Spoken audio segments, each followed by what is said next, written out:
On today's episode of Titus and Tate, it is a tradition unlike any other. We go on vacation because there's, quote, nothing going on, nothing happening. It's a good time to take a vacation. Mm-hmm. And the moment we decide we're not doing shows anymore, the world gets turned upside down. Big Ten stat of the week. USC and UCLA are coming to your conference. If this is old news to you, because it is old news. This was like 2 weeks ago. We've been off. Like pretty much the moment we recorded our final show before vacation, like right after that, like hours after that, I saw the tweet. Someone sent it to me that USC and UCLA were considering moving to the Big Ten.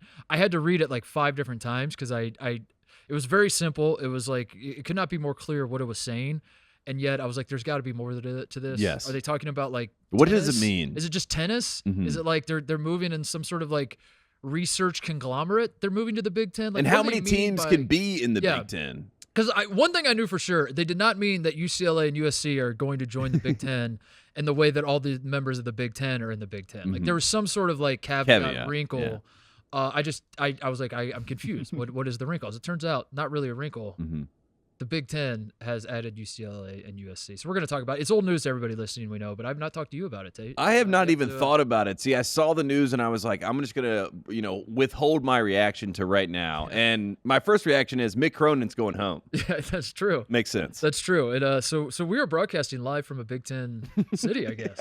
We're here in LA. That's the stupidest thing I think that we've ever been a part of. What else is going on? Amani Bates committed to Eastern Michigan. Who saw that coming? Going home. He's also going home. What the hell is that? That's not content. What are we going to do with that, dude? I was so excited for him to go to Louisville or somewhere exciting. What's the line on the amount of Eastern Michigan games that we see on TV that we watch? 0.0. Okay. There's no way. Like, this is Patrick Baldwin all over again. Like, this is like, I want to pretend like this is going to make them relevant. It's not. It's going to do the Amani Bates is now dead to me, and that's really sad because I love the Amani Bates mystery. I love it's over. Experience. It's over. It's done. Solved. Not good. Or is it? What else happened? The Panthers found their quarterback of the future. Congratulations to your beloved Panthers. Sign Cam. Bring back Cam, at least for the vibes. Kevin Durant wants to trade. That happened. Shocking. Yeah. To the 2 number 1 seeds in the Eastern Conference and the Western Conference regular seasons last year. Those are his 2 top options, which is not good. This Zach Wilson story is awesome. Is awesome. Great for Zach Wilson. Jim's the MILF expert on the show, so I'm going to need him to explain what exactly is going on here. But I've been following this from afar, and I absolutely love it. Yeah, that's also happened. There's a ton that happened. NBA Summer League is underway. We are not there. Joey Chestnut, by the way. Joey Chestnut. Chokehold. That was amazing. Saw that live. I imagine the meat and potatoes is going to be UCLA, USC to the Big Ten on this show, but we'll see, man. There's a ton that happened since it's good to be back though. It's good to. I left for the 4th, Tate, and I come back, and when I come back, I'm breathing Big Ten air. It feels so right to wake up in my own bed once again, breathing Big Ten air. I am so excited. I'm rejuvenated. Let's get to it. But first, Woody Durham.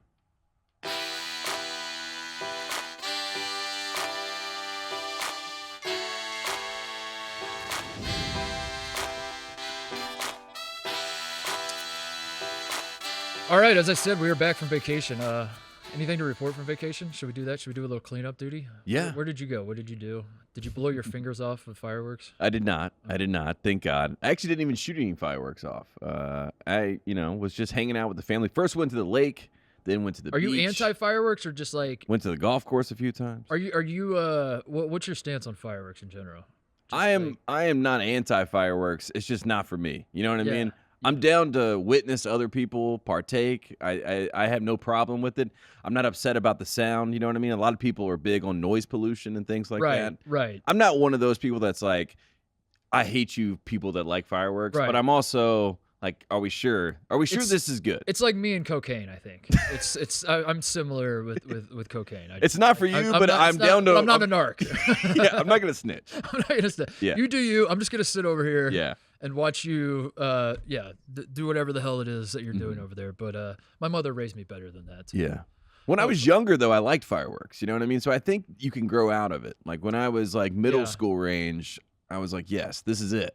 I think at this Then I grew point, out of I've seen so many videos go horribly wrong with fireworks that and I've gotten older. And the older you get, the more, maybe it's just me, but the older I get, the more cautious I get about Yeah. everything. Yeah. That I just get spooked out about, like, I don't know. I just you're not as reckless imagine- as you were. So I Exactly. the fireworks window for me is come and gone. There's no world in which I'm gonna like discover fireworks in my 40s.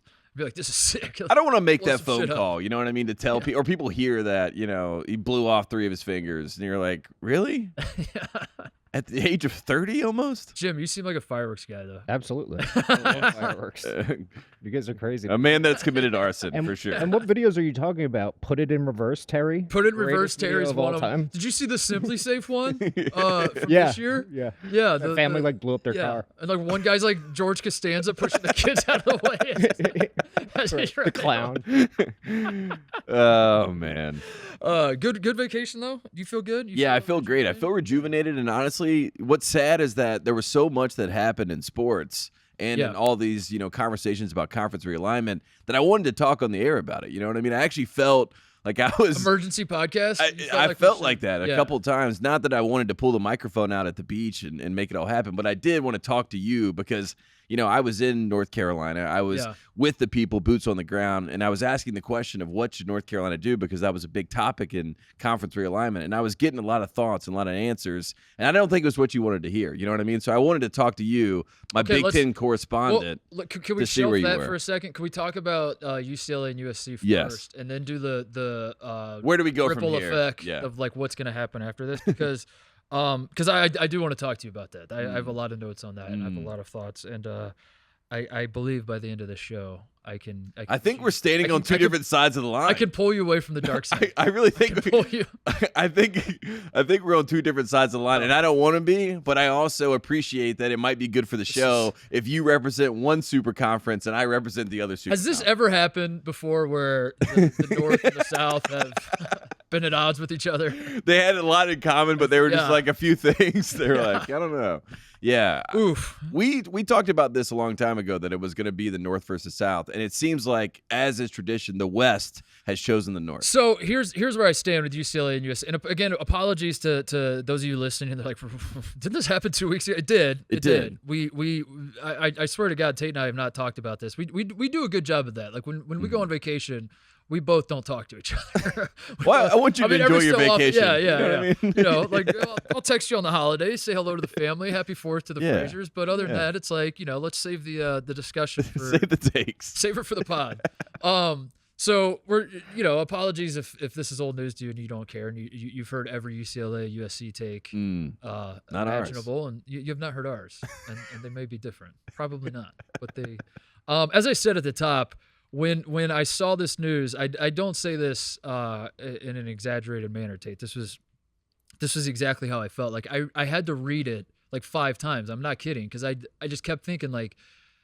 I know we live in this world of conference realignment. I know that, like, you know, once Rutgers and Maryland joined the Big Ten, that was kind of like Nebraska joining the Big Ten was weird, different, whatever. Nebraska's a Big Ten school. Like, it just feels right. Now people forgot that it was even Nebraska, weird in the first place. They love corn. They, you know, they all the that's a Midwest state. You know, like it felt right culturally.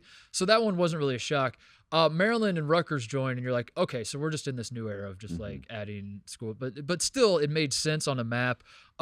Texas and Oklahoma are kind of the Maryland and Rutgers joining the Big Ten, where, I mean, not in terms of prestige, obviously, but like that would argue they're probably better. But when they joined the SEC, it was a similar type feeling where it was like, wow, that's really weird, and that's not how I think of college sports.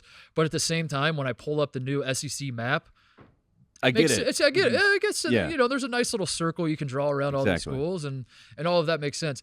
So USC, UCLA this is like the moment in time that the floodgates have been blown wide open at this point, to where once I realized that this is actually happening, I've arrived at a point where, and I say this literally, that anything could go in this new landscape of college sport. If you told me that that the Big Ten was looking to add a team in London, I would be like, I mean, checks out. Sure, I guess. I don't know. And that's where we're at, and that's why this is so shocking to me, because in bouncing it around my people, you know, the Big Ten people I have in my life, that seemed to be the big takeaway. It was like, we know expansion's part of the deal. We know, but there's like a rules of engagement. There's like a rule. There's a way this was supposed to go. We were supposed to add like Kansas first, or like Iowa State, or it was supposed to be Manifest Delaney. Yes. And instead, and they skipped a step, and they skipped like 1,000 miles. And we just took USC and UCLA, and at this point, like as I said, anything could go. Washington to the SEC, sure, why not? Oregon to the SEC, sure, why not? Anything can go, and that's terrifying on the one hand, because it's like, what are the rules anymore? This is truly the Wild West. There's no like gentleman's agreement about like how to go about this. But then on the other hand, it's good for guys like you and I that can just speculate recklessly, because if I was to come on the show and be like, Hawaii is going to be added to the Big Ten, you can't look me in the eye and say, no, they're not. That's the world we live in. It's possible. It's possible. Everything's possible. In 2008, Kevin Garnett yelled into the eons of our existence, anything is possible. And I think it's been ringing ever since, because 4 years later, like you said, Maryland left the ACC, a founding member of the ACC. And when they were having these meetings and discussions with ESPN, Maryland's like, I don't know, these don't sound that great to me. And everyone at the ACC table was like, okay, looks like Maryland's out, right? So Maryland hopped ship. And at that point, I think that opened the floodgates to, like you said, anything is possible in this game, but you still could rationalize it. There's no rationalizing this. This is insane. This makes zero sense on paper. And if you had told someone in 2005 that USC and UCLA would be members of the Big Ten, they would, I don't even know what they would say. They would say, what do you mean? That would be saying like you have to work remote and people don't go to offices anymore. They'd be like, that doesn't, what? How is that even possible? Well, it reminds me of how we talk about dropping the bag in college basketball. That Will Wade's biggest, the reason he was so fascinating to us is because Will Wade was doing things that other coaches were doing, but there was like there was a way, there was dare you say he broke the code? He broke the code. There was a code to it. There was an art to the corruption. Yes. There was like a. It's a game. It's a game. You have to smooth it over. There's a certain way you shake the hand of the booster, and you know, slick your hair back. There's like a there was art to it, and Will Wade was like, "To hell with that art. We're doing it this way. I'm going full steam ahead with it." And that's kind of how I felt. The USC and UCLA is the conference realignment, as Will Wade was to bag dropping, where he's just flagrantly in your face. I dare you to do something about this. Except in Will Wade's case, something was done about it. And in this case, eventually, nothing's getting done about it. So that was my first thought. It was like, we now live in a world where guys like you and I can speculate on anything. I could say Alabama to the Big Ten. You're like, there's no way. There's no way. Alabama's in the SEC. They win. It's a 0.001% chance, but now there's a chance. Now there's a chance for literally everything. Anything is possible. Anything is literally possible. And I say that literally, which is crazy. But then my second thought was, this is not news either, that football is the driving force behind all of this. We know this. We are basketball guys, but we understand the importance of college football. We love college football in this program. Yeah. So that part's not a shock. But what is interesting is that basketball makes money. Men's basketball makes a shit ton of money for all of these schools, most of these schools. Not all of them, but most of them. It is not a charity case. It is not an example of like the water polo team where football is subsidizing it, whatever. So we as basketball guys are uniquely positioned where you are in the passenger seat of football driving the car, but at the same time you are bringing something to the table, and yet you have like no say. You know what I mean? And like that is a wild, because like if we were a tennis podcast, if we were a college tennis podcast, we would come on here and we'd be like, you know what? I love UCLA tennis. It breaks my heart that UCLA tennis is gonna now have to play Rutgers tennis. But also, when I look in the mirror, I realize tennis is bringing $0. In fact, it's costing a lot of money to the school. So like, I can't really be that upset. Yeah, you're just kind of riding the wave. It does suck. It blows. I'm not saying it doesn't. But at the same time, but this is the new normal. This is the new normal, and I guess like this is how college sports have always been. Is like all these other non-revenue sports are along for the ride. It's really weird to have basketball be such a big moneymaker, but because it's not the biggest moneymaker, it is also along for the ride. But it's also making a shit ton of money, and that's a very bizarre situation, I think, with all of this. And I think it gets to the point too where like the NCAA tournament is its own thing and has its own value. And like you said, it's like an afterthought in this conversation. Right. But the way that the NCAA tournament is set up with the conferences and the conference champions and all this sort of stuff, what does it look like when we have 2 mega conferences and then 3 semi-super conferences and then all of these, other conferences like the MAC and things like that are trying to bolster themselves to become, they hope, one day in the Big 12 category of conference. You know what I mean? It's like, where are we headed? No one cares. No one cares. No one knows. But we also all know. We see the writing on the wall. Yeah. But also, it doesn't make sense, is what we all see. But at the same time, everyone's like, "But it makes sense. It makes dollars." You know what I mean? And that's what they care about. Does it make me sound 90 years old to say that I'm really hurt by this? And and honestly, for me personally, for the show, but like me, I'm a Big Ten guy. We know this. I love Big Ten basketball almost as much as Andy Katz does, and the idea, like selfishly, I moved out here to LA. I felt disconnected from my homeland, so to speak, Tate. I felt, when I call my dad and brother and mom and friends back home to talk about Big Ten basketball, I do feel like I'm out of the loop. It is a pain in the ass living in this city 3 time zones away from the Big Ten. Well, 2 if you're counting the Big Ten West, but Indiana and Ohio are on the Eastern time zone. I'm 3 time zones away. I'm trying to follow my teams, my conference, whatever. And selfishly, now living in a Big Ten city, that should be good for us. I'm not even, Ohio State and Indiana are going to come play in Pauley Pavilion, and I'm going to go to the game. Great. It's going to be sick. But even in light of that, because I started thinking about that, and I was like, we work at Fox. Fox is going to own the Big Ten in like 5 years. They're just going to, I'm not reporting information, by the way. This is not something my bosses have told me. It's just I'm paying attention to what's going on around us. So I was like, this is sick. We're in a great position. We work at Fox. I now live in a Big Ten city, believe it or not. Yeah. And in spite of all of that, I'm very sad. I really am. Like, in spite of, like, I see that it's like going to be good for me personally and professionally, and like there's a lot of silver linings here. I'm still just very, very sad because I can't help but think like the world that I grew up in does not exist. And I get reminded of that every single day. And there's a chance, and I really say this sincerely, there's a chance that you rub people so far off who and what they viewed their school and their alma mater and the team that they pulled for. You're so skewed and so far away from what you fell in love with that you quit. That people say, I don't care. I don't want to watch Indiana play UCLA in Pauley Pavilion because it doesn't make sense to me, because I like when they played Oregon and they played Arizona and they played, all these teams that I actually have some sort of understanding of. This doesn't make sense to me. But then there's going to be a whole new group of fans and students and people that grow up in this new world, in this new normal, and they're going to say, I think it's sick that Purdue is playing in Pauley Pavilion right now, and John Wooden is, getting all of this accolades. The John Wooden fight, and I get both sides of that equation. But I will say, when I talk to people about North Carolina being out of the ACC, there were Carolina fans, diehard Carolina fans, that were like, I would be done. Like, I don't want to watch anymore. Pigs get fat, hogs get slaughtered. Yeah. Like that's been the MO of, that's like where we've arrived, is the NCAA and the college sports structure as a whole is officially a hog. Yeah. It was a pig for a long time.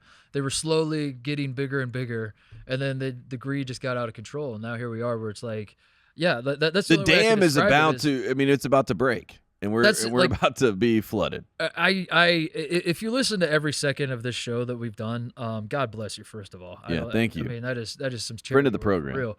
But you may have noticed that I have, over the course of the last couple of years, like, been slowly losing my mind as I have got, I'm going through a mid/quarter life crisis, and that is because, Tate, the idea of change I'm okay with. I understand this. The things have changed forever. Penn State, for most of my life, the Big Ten has not had 10 teams. Penn State was added in 1990.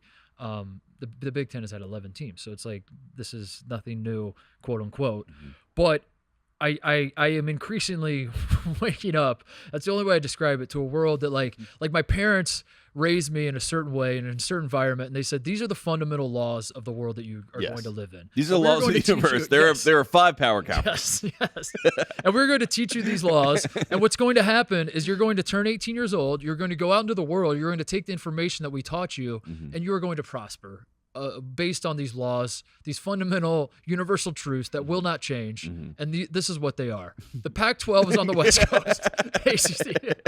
And that's what I was told. So now I'm 35 years old, which I don't even think is that old. Maybe it is. I don't know. But like, I'm like, goddamn, in like the last 15 years. Yeah.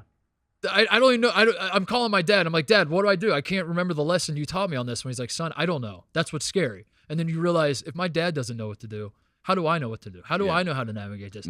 And that's the problem with the Big Ten. Because I think like most people can you risk losing the people like your dad and my dad and that group of fans that grew up and understood the laws of the universe. And now that the universal laws have been broken, they're looking at this and they're saying, "What is this? Dumb. Yeah, this is dumb."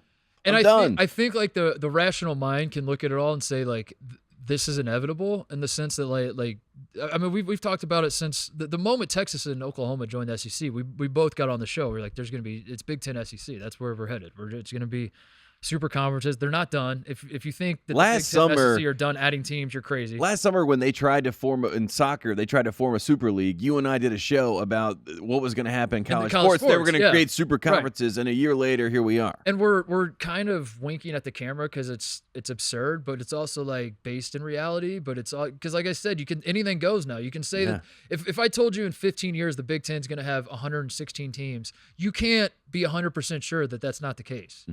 And that sounds absurd. And you're like, how would they even play each other? I don't know. How will USC and UCLA play Rutgers and Maryland? I don't know that either. I don't know. I don't think that's really going through anyone's head right now. I think they're just acquiring and figuring it out later. So I think if I'm UCLA and USC, I would not like to be compared to Rutgers and Maryland. Welcome to the Big Ten, baby. Exactly. So a rational mind can look at like the landscape of college sports, and if you're a Big Ten guy, if you're a corn-fed Midwesterner that loves your Iowa Hawkeyes and your Wisconsin Badgers, and you're fighting Illini, whatever, you can look at it rationally and realize that like this is where we're headed, and you have two choices as a conference, which is sit on your hands and say, we only want schools that know how to play euchre in our conference, and that's it. If you're not eating meat and potatoes every dinner, get out of our conference. If you do it that way, the SEC is going to continue to grow. They're going to continue to acquire all these schools, and you're going to look up, and the Big Ten's going to, be where the Big 12 or Pac-12 is right now, which is like semi-super conference. Who really knows? Or you can acknowledge the world around you and participate in this game that is happening in front of us, which is what the Big Ten did. So, like in that regard, Tate, I like it. I like that the Big Ten is proactive. I like that they're not done. I like that they're going to continue to, but I will never get used to it. I will never it disgusts me that I have no children right now. So that means that my children are going to be, if I do eventually have children, they will be born in a world where UCLA and USC are in the Big Ten, and me trying to explain to them that this is why that makes sense. Yeah. Or like this is not normal. Like why I'm losing my mind. They're like, I don't get it. This is and there's going to be a disconnect. Shut up, Dad. Yeah. And already I hate my child. Like that's what I'm saying. I already hate my child. And you've already turned on the next generation. Yeah. I've already turned on my children. Yeah. So wow. There you go. That's those are my feelings. I'm sad. Do you feel a little bit like the Big Ten? It's their fault, like them doing this. Like, are you mad at your conference for reaching out to? It's UCLA? the SEC's fault. I mean, you can blame the SEC, but at the end of the day, that's just pointing the finger. You're still the problem. No, the Big Ten is still a part of the problem. No, it's Jim Delaney's fault. It really is. Yes. Like it's Jim Delaney adding Maryland and Rutgers was the first like head scratching move. I blame Maryland. I honestly like Maryland is really, and that was 10 years ago. But when that happened, we were really at the end of the road as far as things that make sense. Maryland should never have left the ACC, which is why I have yelled on this show that Maryland should come back to the ACC. And instead of that happening, which would be a rational thing that would happen in this world of college sports, in the normal laws of the universe, the exact opposite is happening. We have the Maryland of the West, UCLA, joining the Big Ten. Yeah. I don't know, man. I didn't see it going this way. I saw, I mean, like UCLA and USC in the Big Ten would have been awesome in 20 years. You know, that like as we slowly added Kansas and Colorado and Utah and Arizona, and then we get to UCLA but I don't like it now. I really don't. And again, I say that knowing full well that watching the Buckeyes play in the Rose Bowl. But it's not January 1st. It's like, will be cool. That would be cool. Yeah. That was the first thing my dad said, by the way. Like, that was one of the first things I guess. He probably said, wow, this is crazy. What the hell is going on? But then he goes, you know what, though? Indiana's finally going to play in a Rose Bowl. He's like, I'm going to see the Hoosiers play in the Rose Bowl. Yeah, so maybe that's the attitude. It's a little bit down, and then you find your silver lining, whatever that may be, and then you kind of roll from there. So funny. So let's talk about the Carolina part of this, because that is where the ripple effect of all this. I think the Pac-12 is dead, right? Like would you agree with that? That the Pac-12 is on life support? That there's no way they can backfill the Pac-12 and make it continue to be like if San Diego State, like no disrespect to San Diego State, but like a San Diego State and St. Mary's joining St. Mary's doesn't have football, bad example. UNLV. UNLV and San Diego State joining the Pac-12 is not going to then be like, oh, okay, we're good now. We're back to 12. Yeah. It's a power conference again. That's not going to. It's done. I think that the Pac-12 will live in some sort of like the Southern Conference lives, but it's a shell of what it once was. You know what I mean? Like the conference exists. There will be teams in it. There will be a Pac-12, but it's not a power conference. Right. And Larry Scott killed it. You know what I mean? We joked about Larry Scott a lot on this show back in the day, but he really did with the Pac-12 network and everything, as we all know, pretty much wrote the check that it was over. He said goodbye to big-time college sports. R.I.P. to the Pac-12, final nail in the coffin. And then he said peace. You know what I mean? And then they hired someone that we were like, who's this guy? And the Pac-12 officially said to the world, we don't care. So much so that USC and UCLA said, we have to get out of here. In fact, we'll do something as crazy as go to the Big Ten. So R.I.P. to the Pac-12. See you later. They're out of the running. And now you have the 4 big conferences, or power conferences, and we're really trending to 2, right? But right now there's still 4. The Big 12 is trying to make a play for the rest of these Pac-12 teams. Right. Because they have Rock Nation. Remember, we talked about this. That's right. Rap is involved in this. Jay-Z is involved in this. Personally calling. Jay-Z is trying to be the next Jim Delaney. He is on the phone with Oregon. He is on the phone with Washington. He's calling Stanford. He's calling Arizona, Colorado, Utah. Jay-Z's on the line. So the Big 12 is trying to make a play. The ACC is doing what the ACC has always done, which is nothing. The ACC is literally sitting there and saying, we have North Carolina, we have Duke, we have Virginia, we have Clemson, we have Florida State, we have this, we have that, and they're going to do nothing. And that will probably lead to their demise. Yes. And that is going to lead to a situation where everyone's talking about the grant of rights with the ACC. Yeah, explain that a little bit. Like, I know nobody knows anything about it, but everyone knows everything about it. That's fascinating to me how that works. Like, nobody actually, like, I have my friends explaining to me the ACC grant of rights, and I'm like, you didn't even know this thing existed 12 hours ago. And they're like, it doesn't matter. I do now, and I know everything. And I'm going to explain to you. Yes, I have read these tweets, and now let me regurgitate what I read, which is what I'm about to do to you. Because, like I said, let me explain ESPN's TV deal with ACC. Because I read through the entire contract. Like most people, I don't do negotiations of TV deals, nor do I know a lot about the legalities of getting out of said deals. But from what I gather, the ACC is in a terrible TV contract with ESPN. ESPN also owns the rights of the SEC network, so the ACC network and the SEC network. Mm-hmm. So in theory, they could just funnel all that money over here instead of over here, right? Because they own both sides of the equation. And you can get out of the grant of rights if 8 schools leave the ACC. Now, there are 16 teams that are in the current Big Ten. There are 16 teams in the SEC. Now, let's say in a world 4 and 4. That seems fair. And then guess what happens to those grant of rights? Based on what I gather, it's null and void. It's done. And it doesn't matter. So all of this buyout, about $300 million, and going to court and all that sort of stuff goes out the window if 8 teams decide to leave. But it's a stalemate in the sense that you can't be the first one to jump without the others jumping with you. So because it's got to be 8 schools that are like, let's all jump off this cliff together. Yes. And if 1, 2, 3. Yeah, and if and we're living in the world of college sports, so if someone jumps and then someone decides not to jump, it could lead to a very terrible legal situation where 1 or 2 schools is battling for 10 years in court while the grant of rights deal that we're talking about is continuing through 2030. The ACC should all the schools should get together and say they're going to jump, and then let Clemson jump on their own, and let Dabo, let that dumb bitch Dabo do. Clemson has sent so many text messages to Greg Sankey. They're just like, we're in, and it keeps coming back green because they have changed their number. They do not want Clemson right now. They're like, we will wait. But in theory, if this were to happen, if the 8 schools were to leave, right, and this is how I have been told what the 4 would be from one and the 4 would be from the other. The Big Ten wants Carolina. The Big Ten wants Carolina back. The SEC yes. wants Carolina. I don't so know about that. They both want I don't know Carolina about desperately. that. In fact, the I don't SEC offered Carolina in 2012 when Maryland left to come to the SEC. The Big Ten offered Carolina in 1994, I think, when Jim Delaney Yeah, was, Jim Delaney like, took 5 over years and on the said, job. I actually went to Carolina, and I would like them to be in the Big Ten. But if this were to happen, I think the 4 teams that go to the SEC are Carolina, Virginia, Clemson, Florida State. And then I think the 4 teams that would go to the Big Ten, in theory, would be Miami, which would be interesting, I guess. Virginia Tech, which would be interesting, I guess. NC State, which would be interesting, I guess. And Georgia Tech, which would be interesting, I guess.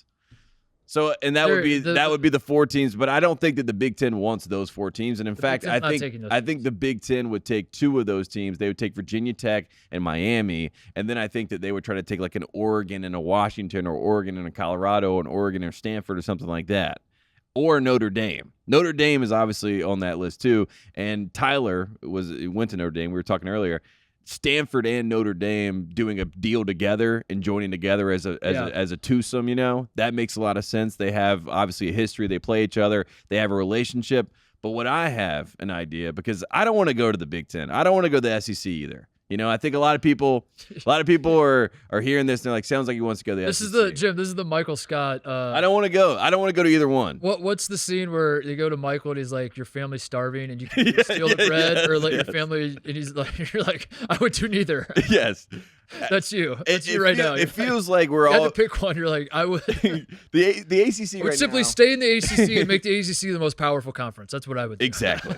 That's exactly what we're going to do, because the number is 20, right? The SEC has 16. The Big Ten has 16. So right now, the ACC, with Notre Dame included, Notre Dame is a hot commodity, and they've been in ACC. They're in the ACC? They are in the they? ACC. Okay. Except for their football program, but everything else is in the ACC. So you have 15 teams. What you do if you're the ACC, you say, you know what? We're going to join the race. We're not going to twiddle our thumbs. We're not going to sit here. We're going to create the Coastal Conference. That's what we're going to create. We're going to take our 15 schools that are all profitable, powerful schools, and we're going to add Oregon, we're going to add Stanford, we're going to add Washington, we're going to add Arizona, and we're going to add Colorado. And we're going to get to 20 schools. The Big Ten will find their way to get Colorado, that coastal school Colorado. Well, they'll find a coast. Love Boulder. They'll find a coast. They'll find a coast. I just spent 10 days in Boulder. I couldn't believe the ocean views from. Maybe it's the Intercoastal Conference, but whatever it is. That's how you get to 20 schools. You don't let the Big 12 snatch up these schools. You don't let the Big 10 snatch up Oregon and Stanford or something like that. You get ahead of the game. You snatch those 5 schools. You become 20, and now we have 3 power conferences. We have the Coastal ACC, Pac-12 commodity. Okay. We have the Big 10 with whoever they want to add, and then we have the SEC. Okay. And that is the answer. So you just shit all over the Big 12, which is the best basketball conference Goodbye. in the country. Well, they can go to the Big 10. The Big 12 goes to the Big 10. Yes, they can. You guys can have that. That could be a headline. It's just like the Big 10 has bought the entire Big 12. Yeah, we would like the Big 12. And then they added up, and now they're the Big 22. I think that's the only way for the ACC. But in reality, the ACC is probably going to die. The ACC is dead because they have a TV deal. You just said that at the top, that like all these AC schools went out. So there's no way, if you're in Oregon or Washington, you're going to answer the phone. Well, if I'm ESPN, for the good of the game, I renegotiate that deal. For the good of the game. For the good of the game. For the love of the game. I don't think renegotiate. I don't think ESPN cares, because they're in bed with the SEC. Exactly. That's their cash cow, so they don't give a shit about. Well, and that's why I think Carolina and Virginia and Clemson and Florida State State are going to go to the SEC. I'm going to bring up this point though, because the ACC has the grant of rights that we all understand. Yeah. The Big Ten version of that is the AAU, Tate. Are you aware of the AAU? I know all about the academic. And I'm not. When has North Carolina cared about academics? It's time. When they gave make the big money play. Your professor gave you a B+ in the class that everyone else I got a B-. B-. What a tough class. Everyone else, no matter what the haters say, is a tough class, and you still had to write a paper, which I find funny. Everyone's like, paper classes. Like, how many classes did these people take in college where all you had to do was write a paper? It's a paper class, you idiot. But in general, I think if you're North Carolina, you finally pulled that card. So is that what you're saying? You're saying Carolina's done with academics, join the SEC? No, because the Big Ten, that is, in all seriousness, jokes aside, you can do the jerk off motion at it all you want. I do think those are going to be the 2 brands that the SEC is like, we're just going full-fledged football. Let's just build like a football. So like we talked about this when the resurgence of or surgence, I guess, not resurgence, because that would imply there was a surge once upon a time. But this emergence, there's the word, of SEC basketball in the last few years is not a coincidence, because I think the SEC as a whole is like, let's build a wall around our conference. They're recruiting North Carolina. But if we build a wall around the conference, we don't need anything else outside of the SEC. Yes. We'll own baseball, we'll own softball, we'll own football, we'll own basketball, we'll own volleyball, we will own everything. Yes. You're not in the SEC. You're not joining the SEC, dude. But yes. What the SEC is then saying is like, we don't give a shit about academics. We've never cared about academics. Look at our fans. No, they have Vanderbilt, they have Texas, they have North Carolina, they have Virginia. They do not have North Georgia. Carolina or Virginia. Fact check, they do not. Neither one of those schools are there. Whereas the Big Ten will not, like it has been a thing for years that the Big Ten will simply not consider any school unless it is in this AAU deal, which is like basically, what does that stand for? Association of American Universities, which is like all these research schools. Yes. And the reason that matters is not because like the Big Ten thinks they're smarter than everyone else. It's that there's like a ton of money to be made from research and all this stuff. And Carolina is a big research school. Right. Yeah. So I guess what you're saying is you would turn your back as an alum of North Carolina. You would turn your back on all of that. No, just to get that sweet just because you want to play in Tuscaloosa. No, I would go to the SEC and start a new chapter of actually having academic schools. What are you scared of, dude? You're scared of playing somewhere where they don't say y'all? No, like, is that what you're scared of? I'm scared of being irrelevant and bored. I'm scared of being Maryland. You know, right? I mean, that's everyone's nightmare. If I was UCLA, I mean, thank God they're not Under Armour anymore. But I mean, you know, that is the biggest fear. And going to the biggest conference in college sports. Also, the most profitable conference, the biggest TV deals, and the widest network, and the only conference in this country that's coast to coast. I would agree. Yeah, that would be bad. I care. And believes in student athletes. Yeah, okay. I care about playing teams that I don't like, and I also like have a reason to not like Tennessee, South Carolina, Kentucky, Georgia, Florida, Texas, Oklahoma. I care more about that. But if I'm playing Iowa or Penn State or whatever, Wisconsin, it just doesn't hit the same, doesn't feel the same. Even though I have respect for those schools, it just doesn't make sense to me. In my brain, I've always hated the SEC, so I'm ready to go there and fight them fair. You know what I mean? It's always been an unfair fight when we play these guys because they have more resources, more money.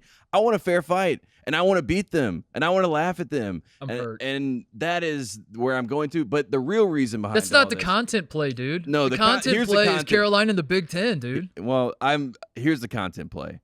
Duke has always acted as an athletic department like they were better than North Carolina. Like they had, you know, like they didn't stink. So this is for the first time they are learning that nobody wants them because their football program is a joke. We all know that. So they're not even Daniel Jones though. Remember Peyton Manning works out with them sometimes, right? Yeah. David Cutcliffe coached Peyton Manning and Eli.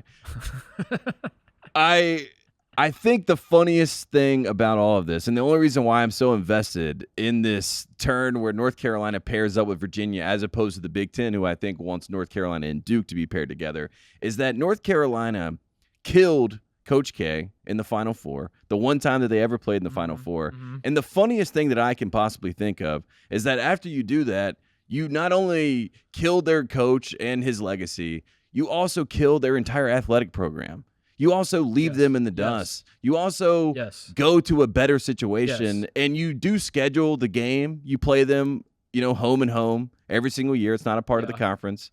But you also say la vie. You have no resources. Nike had made a terrible decision by signing and deciding to be a Duke, you know, basically booster. And now they have to live with that decision and die with that decision. And that, to me, is hilarious to have.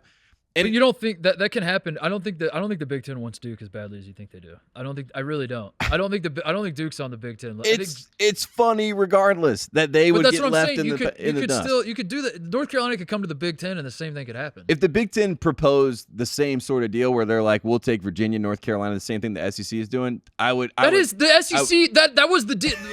I'm gonna go crazy. This was our idea. They stole our flow. The Big Ten is the one that said Drake. The Big Ten is the one that said Virginia and North Carolina is the package, not Carolina and Duke. That was the Big Ten. That was us. That was us. We came up with that package. We invented cable. We bundled all these schools together, and then someone else came along. Regardless, I like the idea of just watching NC State and Duke flounder. Oh my God. You know what I mean? Okay, so would you say I have that as a note that I was gonna ask you, who is Carolina's partner in the conference realignment dance? As we're playing musical chairs and you're making allies and you're looking across waiting for the music to stop, and who's the ally? Because those are the three that keep popping up, is like Duke, NC State, Virginia. I've seen people try to argue Carolina can never be in a conference without all three of those, but I mean, look around. Yes, they can. Yeah, they could be in a conference with none of the three. Honestly, so which one is the strongest partner? Would you say? Not in like terms of history, but like in terms of Virginia's our brother. They are our conference brethren, and we are very similar. Like Maya Angelou said, we have a more alike than we do than we have differences. And I also think that at this point, Carolina and Virginia understand the larger play here, which is we're a big state school. Right. We have all of the talent that has been going to the SEC all these years because it's a better and bigger opportunity, and we're willing to saddle up and do it. And our best coaches come from the Midwest, and Dean Smith and Tony Bennett. So we should.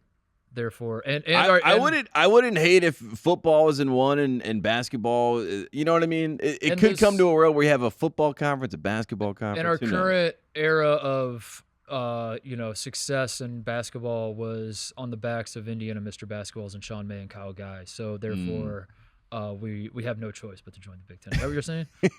Is that what you're saying? As long as it leaves Duke in the dust, I can be entertained. I think it might. I'm not even being a Duke hater. Like I think Duke fans, Duke basketball is going to be fine in the sense that but go to the Big East. You might have to go to the Big East, whatever. But in the conference realignment, Duke is not. This is where Duke and Carolina being 6 miles apart hurts Duke, because it's all about like regional brands, and I've seen like Georgia Tech thrown out there as like a Big Ten possibility because Atlanta. It makes sense because they're in Atlanta. That's pretty much that's what the UCLA USC deal was. It's just we want to. I think Georgia Tech has a lot more pull than people think in this conversation. But Duke doesn't do that. If you have North Carolina, you don't need Duke. Exactly. You really don't. Thank you. And, say it louder. I'm not even saying that as a joke. But they finally learned where they fit in the conversation. First, they learned at home when Coach K coached his last game. Then they learned in the Final Four, and this is strike three. Now you learn that you have no sway in this conversation. You have no football program that anybody cares about. You have no regional market that anybody cares about, other than you care about it, but if you have Carolina, then now you don't care about it. Yeah, because you already have it. And then you're a private school, so even because I think there might be a world where I don't know the politics of North Carolina, but I could see a world where like the state legislature, what's the word? the people. Just say the people. Get in their feelings about Carolina and NC State getting split up, and like some sort of state senators are like, we have to keep them together because they're both the state schools, and I don't know if that's going to happen, but like these are things that do happen in college sports. But that also happened in Texas, and it didn't matter. It also happened in California. It didn't matter. I know. But every state's different. We've learned that recently, that every state gets their own say on certain issues. That also happened while we were away. Good Lord. So I don't know. Maybe there's a world, but even in that case, Duke's a private school. They aren't a state school, so like that doesn't even factor in. And I that's gonna be fascinating. It really is. And I don't think like Duke's basketball program we're gonna look up and they're gonna be, but if dead. They showed any sort of humility at any point in time over the past decade, Duke did, and acted like their shit didn't stink, and actually tried to act like a partner with North Carolina instead of acting like they were better than North Carolina, I think North Carolina would actually have teamed up with Duke. But you know what? You're gonna have to lay in that bed, and you did it. You made that bed. You did this. You did this. You did this, Mr. K. Coach K did this. Mr. K did this. Mr. K, this one is on you. The other schools I'm worried about are Stanford and Cal. I hope Stanford can survive this. I think Stanford football. Stanford can. I think we got to get Stanford has. Stanford feels like a Big Ten move. I think Cal might be done. I think Cal just might fold the football program. I'm not even kidding. Cal's the odd man out, and they don't like sports anyway, right? It's Berkeley. Like, I mean, come on. If you've been to Berkeley, you get it. They don't care, so they're fine. I watched the OC. I saw how Sandy Cohen talked about Berkeley. It's not a football. They showed a Berkeley football game last year, and there was like people in the crowd doing calculus. You know what I mean? Like this. They don't care. Isn't that a great way to end the Aaron Rodgers legacy too? Yeah. Like Aaron Rodgers. That tattoo was the end of his legacy. He gets the tattoo. He retires from the NFL, and then his college football program dissolves. Shutters. And then he starts the Ultimate Frisbee program, and it's like the elite program, and it's huge in the Big Ten. I feel like Stanford and Oregon to me are two teams that I could see going to the Big Ten for whatever reason. Yeah. Oregon's also an SEC possibility because Oregon feels of more Nike. SEC to me. Yeah. Oregon feels more SEC. So I did my Big Ten shopping list power rankings. You want to hear this? Okay, yeah, please. I put together my list of this is the hierarchy of schools. If I'm in Kevin Warren's seat, this is who I'm adding. North Carolina is number 1. And I say that respectfully, and it really hurts me that you're playing so hard to get, but I will keep trying. I will keep chasing.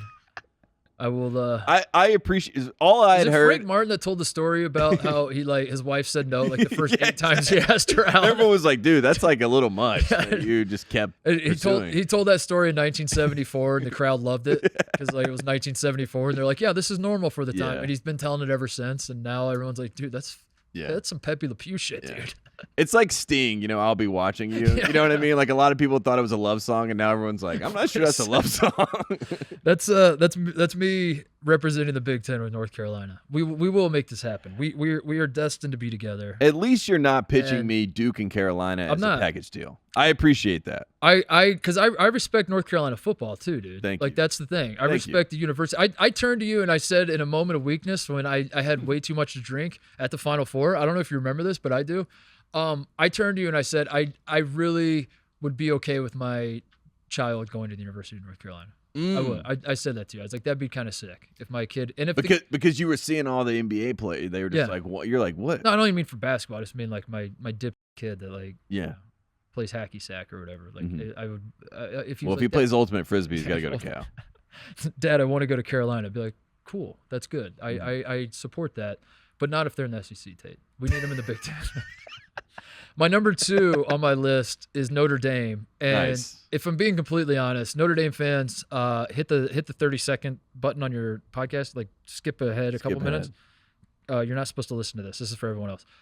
Notre Dame would be number 1, but Notre Dame wants to be number 1, and Notre Dame has been playing hard to get for like 50 years, maybe 100 years in the Big Ten. That I don't want to give them the satisfaction of putting them number 1 on my list. But like, if we're being honest, come on. It's Notre Dame football. Notre Dame's number 1. And it's also Notre Dame, them seeing this. I hope that they clip this out and do a power rankings of your top Big Ten teams because Notre Dame fans actually will take offense to this. Like, this will really break them, especially being North Carolina. That's what I mean. Like, putting Notre Dame at 2 will rattle Notre Dame fans. But like, if we're being honest with ourselves, they're number 1. Well, truly, this is based on football programs. So you basically said North Carolina football over Notre Dame football, which football school. This is based on just my feelings of just like what I want to see happen. Yeah. This is me personally. This is not. This is just like I feel really good about it. Yeah, I want North Carolina. I want Notre Dame. You're wooing me. Notre Dame's already a Big Ten school, whether they are or not. Like over half the Big Ten hates Notre Dame. Yeah. Purdue hates Notre Dame. Michigan hates Notre Dame. Ohio State hates Notre Dame. Is going to beat the absolute shit out of Notre Dame in like 6 weeks in the horseshoe. Everybody hates Notre Dame. Michigan State hates Notre Dame. Penn State hates Notre Dame. Wisconsin hates Notre Dame. Illinois Dame is a Big Ten football program. They're a Big Ten football program. They've just been playing hard to get. USC hates Notre Dame. I think Notre Dame has to join a conference now. I really do because there's this idea that they can just like stay independent and watch everything play itself out. But I don't know who they're going to play because like if the Big Ten ends up with 30 teams in their conference, they're just going to turn to all their schools and say, don't play Notre Dame. We have to play each other. We have too many games. Like, they're going to get rid of all the non-conference games. Yeah. Ohio State's not going to play Akron anymore to get warmed up for the Big Ten season. Which also sucks, by the way. They're going to have to play nothing but Big Ten schools. So, like, USC's not going to be able to play Notre Dame because I've heard people, like, say this isn't that big of a deal. USC will still be able to play Notre Dame, and so will, Michigan and all that. I don't think that's the case. I think, like, as the conference gets bigger, they're going to be like, either you're in our conference, we'll play you. If you're not, fuck you. Go away, Notre Dame. Yeah. So Notre Dame, join the Big Ten. How about that? I like that. Notre Dame is a Big Ten school. Yeah. Number 3 on my list is Colorado, which is just honestly, it's just because that's who I want in the Coastal Conference. I want Colorado. I want the Buffs. I was just in Boulder for 10 days, and I freaking love it. Great place. Great place. Great college town. Great football atmosphere. As I'm just driving, I'm walking up and down Pearl Street, and I'm like, dude, this would be sick. If this was Big Ten country, if I could watch the Buckeyes at Folsom Field, are you kidding me? This would be sick. That would be This good. would be absolutely sick. Yeah. So that's just vibes. That's like a vibes pick, but I have them at number 3 for vibes only. I like that. And I like Colorado. So, I mean, and I think that's another team like a Georgia Tech where people don't expect Colorado to have cachet. It's a great with school. The Big Ten. I think the SEC actually is a low key, like, could go after Colorado. You know what I mean? Dude, it's south enough for them. Colorado Buffaloes football So first of all, they won for football. They I know they're not what they used to be, but they won a national title in the 90s, right? Yeah. Did they not? They're a real program. Yeah, 1990 national champions. Yes. I mean, for God's sakes, they have value. Michigan's last title was in the 90s, for God's sake. You know, like Yeah. I mean, and that was a half title with Nebraska. When was Notre Dame's last title? I mean, I don't know. We don't have the technology. Yeah, I don't know. We really don't. I don't have a thesaurus. We don't. I could not figure that out. You need a Rosetta Stone to like translate the caveman drawings to make sense of that. Can't read these hieroglyphics. Who the hell knows? But Colorado's a great school. Denver's a huge market. Mm-hmm. It makes a lot of sense in that regard. But more than I anything agree. else, I just want to go to Boulder for Big Ten basketball games. Then I have Kansas on my list, which is not a good football school, but Kansas feels right. And if Kansas joins the Big Ten, we get to absorb the national title from last year. Yes. And then everyone has to shut up about the Big Ten not winning national championships in basketball. And weirdly, even though Kansas is terrible at football, you kind of always know who their coach is, and they always somehow end up in the news. Lance Leopold, right? Yeah, that's what I'm saying. You always kind of know, like even when Les Miles was there, you know, I mean, it's like for whatever reason, you always know who the Kansas coach is, and they somehow have some sort of like onside kick play or something like that where they're in the top 10, and you're like, okay, I guess Kansas football. So yeah, Lance Leopold. There you go. Head coach, Kansas Jayhawks. How about that? Yeah, Kansas. I get it. Doesn't make as much sense as the others, but I like a blue blood. blood. My own picks. I like a blue blood. Then I have Virginia at number 5, which is no disrespect to Virginia. They're going to be upset about this, but I do want Virginia. You're on the list. I want you. I want you badly. It's just I think you hurt. I think you hurt your chances with Virginia. Yeah, I think so too. It's no disrespect. No disrespect. I can't say it enough. But I do want but Kansas won a national title before Virginia. If Virginia had won the national, you see what I mean? It's just more of like it's a brand play situation here. Number 6 is Arizona. I think Arizona could another blue blood. I think Arizona can. I also think Arizona football could be better. I think so too. I think you join the Big They've Ten. had some moments. Arizona football comes back, and then number 7 on my list, we go Galaxy Brain, and we add a Canadian team, and it's got to be Carleton Ravens. They're not an AAU school. I looked this up. There are some Canadian schools that are AAU. They are not one. But that would bring it to a nice, clean 23 teams in the Big Ten Conference. Mm-hmm. And I think those are the 7 that we had. I think those are the 7. Makes a lot of sense. I think, like you said, anything is possible. I'm happy that North Carolina is number 1 on that list. I think that's the way to get North Carolina, if you're the Big Ten, is to treat them as the number 1 priority. Which I think Jim Delaney has been doing, like you said, since the 1990s. But here's what I want to caution you against is that I think part of you probably thinks the SEC, like Carolina is a southern state, obviously. This is a great opportunity for you to right some wrongs, Tate, by the way. I don't know what kind of history books they were giving you guys down there in the South when you were growing up, but, maybe read one of our northern history books. And this is a great opportunity for you guys to be on the right side here. But there might be a feeling that the SEC is more of a cultural fit for North Carolina because it's all these southern teams and all this. That's true right now, but the SEC is going to add Stanford and Washington, and like you're still going to end up in a situation where North Carolina is playing at Washington, and you're like, this doesn't make any sense. You know what I mean? So I understand your concern about playing Minnesota. That doesn't excite you. Oof. But I hadn't even thought about that game. But do you want to play? God. What is it? This feels very much giant dude sandwich. Are you going to play Oregon? When Oregon State is in the, I do not want to vote. Take me out. When Oregon State is in the SEC, is that something that speaks to you? Is North Carolina playing Oregon State? I mean, in baseball, that'd be a good game, right? Oh no, I hate Oregon State in baseball. They beat Carolina back-to-back years in the national championship. 05, 06, the Beavers. Can't stand them. So there's a rivalry there that I could buy into.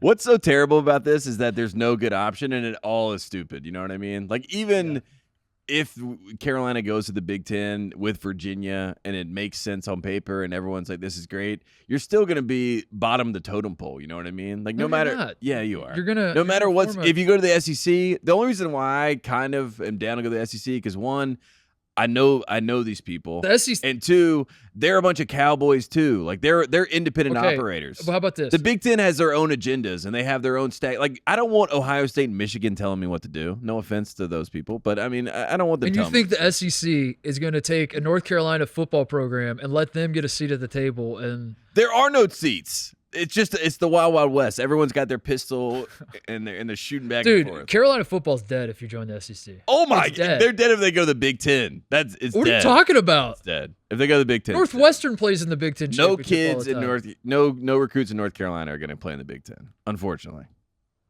The- they're going to go to the SEC. You're gonna get curb stomped in the SEC. I'm okay with that because we're going to get better talent. How does that make any sense? You're gonna get better talent to get your ass kicked. We're going to at least have better talent. You're gonna be We're like, going to have better you're talent. gonna be like, we finished 9th in the SEC this year, but There's this, 20 but you have schools, to but admit, there's 20 schools. but you have to admit, this year's 9th place team was a lot more talented than 5 years ago. Yes, our 7-5 ninth place team will kick your 10-2 Iowa team's ass. What I'm saying is go to the Big Ten, and it's Ohio State and everyone else. Penn State's in there. Michigan thinks they're in there because they beat Ohio State one time in 20 years. But for God's sakes, Wisconsin and Northwestern make the Big Ten title. They alternate every single year. I can't handle You can cold get in weather. the mix, dude. You could win. Yeah, it's a cold weather. That's really what we've solved it. We solved it. That's it. Okay, I realize what I'm up against. Tate's soft. He can't handle the cold weather.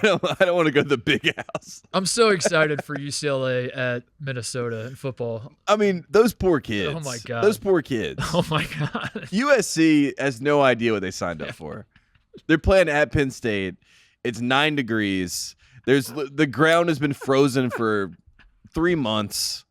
They get tackled once, ball pops out, pick up, score. They lose 62-7, and they say to themselves, "What are we doing here?" Lincoln Riley might not survive. Lincoln Riley, this was the worst of everyone that got this news. Lincoln Riley was the most upset about it. Yeah. He was cruising. Yeah, of course. He's 10 wins every year. I came to LA. I'm gonna live in LA. I'm gonna own this entire conference. I'm gonna Be chilling. We have a free path to the playoff every year. Now he's got to go play in Camp Randall Stadium. And he's gonna lose. The shoe when it's 14 degrees outside. And he's gonna lose. And he's going to lose. You said it. Thank you, Tate. Thank you. And I want North Carolina to come to the Big Ten so they can lose too. All right, let's take a break. Come back. We have to talk about NBA Summer League, and we've both been. We're going to do a redraft of the 2022 NBA draft based on what we've seen from Summer League. We're just going to redraft all the guys. Okay. Does that sound fun? Brady Manick. Maybe he gets drafted this time. All right, NBA Summer League is underway. This is the first NBA Summer League, Tate, since, was it 2019? Was that, people forget Zion Williamson stole the ball from Kevin Knox. Yeah. Jim remembers. Jim remembers. Yeah. Knicks legend Kevin Knox. What team he's on the Hawks now? I don't know. What country does Kevin Knox play basketball? Is he in the NBA? Is he in the G League? Is he in Sri Lanka? Pakistan. How are the Knicks rookies looking in Summer League so far? They're great. Trevor Keels hit a 3. Oh, that's right. Trevor Keels did get picked up by the Knicks. I forgot him. And he hit I was three. making a joke because they didn't get any draft picks. I forgot they picked him up though. Ugh. They drafted him like third to last. Oh no, they had no first round picks, right? Trevor Keels is the one, and he signed a 2-way contract. That's funny. But Zion stole the ball from Kevin Knox. He dunked it. Mm-hmm. It literally caused an earthquake. Yeah. Which I think was like our answer. Is Zion fat? He dunked the ball. I was in Caesar's house. I was not at the game when it happened. Wait. Was I? I think I was. I was at the top. I think we were there, weren't we? We were. I think we were there. I think we were there, but I can't. I remember us. The earthquake was. I was in the lobby of Caesar's Palace when the earthquake happened. Yeah, the chandeliers were swaying. That's what I was like say. really in my pants. Okay, so maybe he didn't cause an earthquake. How long does it take to cause an earthquake? I know he did, but it was a long ripple effect. Yeah. And then a pandemic came after that, mm-hmm. which I don't know if that goes back to Zion or not. I think that was Duncan Robinson on our podcast. And we also were interviewing Duncan Robinson that same That's true. day as the earthquake. That's a great point. Yeah. And then Summer League has basically been dead, and this is the first Summer League that everything's back, Tate. This is they had it last year, but this is like the first one that Chris Vernon's trying to go to Topgolf again. Yeah. And shout out to Verno. At least Verno reached out to us and said, "Hey, you boys going to Summer League?" I was like, "Oh, very nice." Russillo's wandering through casinos on Yes. his own, like going to clubs, which restaurants he's going to hit up, betting on the Chinese basketball games that he can find. I forgot we did that. He went to Top Golf with us too, right? He went to Top Golf with us. He went to. It was me, you, Greg, and Rosillo. And then we went to that dinner where you got invited to Mike Conley invites you to dinner. That's right. And then you're like, you just come with us. It'll be fine. We get to dinner. Mike Conley's like, Mark, I have one seat. There's one seat that's for you. Me and Rosillo had our own separate dinner. And this is when Rosillo was like, about to leave ESPN. So we're talking about, Dude, Ringer and everything. Yeah, what 2019. a hilarious time. Yeah. I forgot all about it. We go. That's right. Me, you, Greg, and Rosillo go to Top Golf. Yeah. Mike had texted Greg and I to say to come to dinner. Mm-hmm. We turned to you two and we were like, you guys can come too. I'm sure they're. Yeah, you were like, it's no problem. Greg is like, it'll be no problem. You guys have blue check marks. I'm sure Mike will think that's cool. Like you guys are fine. Just come to dinner. We show up and there's only seats for me and Greg. Yes. And then it's like Mike's entire family. It's like a very private, personal dinner where you guys have definitely been like added to that dinner, but it's like very close friends. Me and Ryan Rosillo, they have never met before. We had our own dinner. You guys were like, table. Yeah, we were like sitting at a bar top. You guys like behind us having dinner. We checked in a few times. And then Rosillo was asking us the whole time, should I join the Ringer? And you and I both kept telling him, we're about to leave. Don't do it.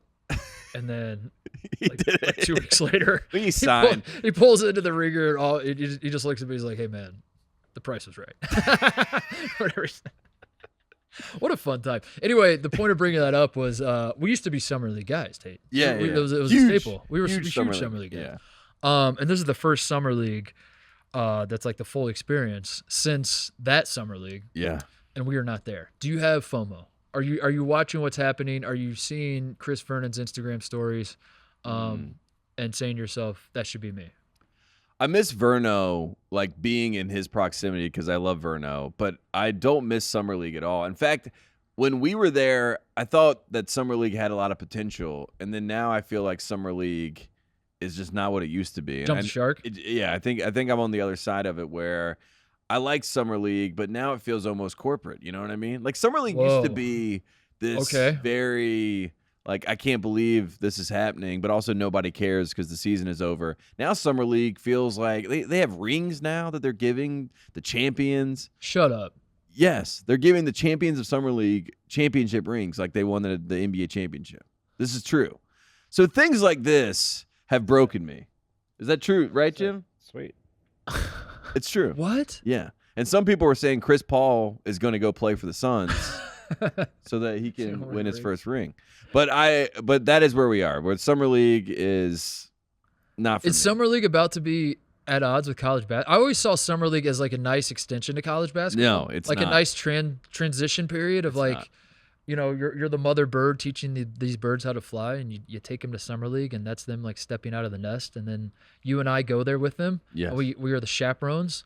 And then we bid them adieu, and we're like, go fly, college stars. Yes. We love Colin Gillespie on the Denver Nuggets. Go get that 2-way contract. I'm so proud of Colin Gillespie. We love you, Colin. Yeah, you're the best. Go fly.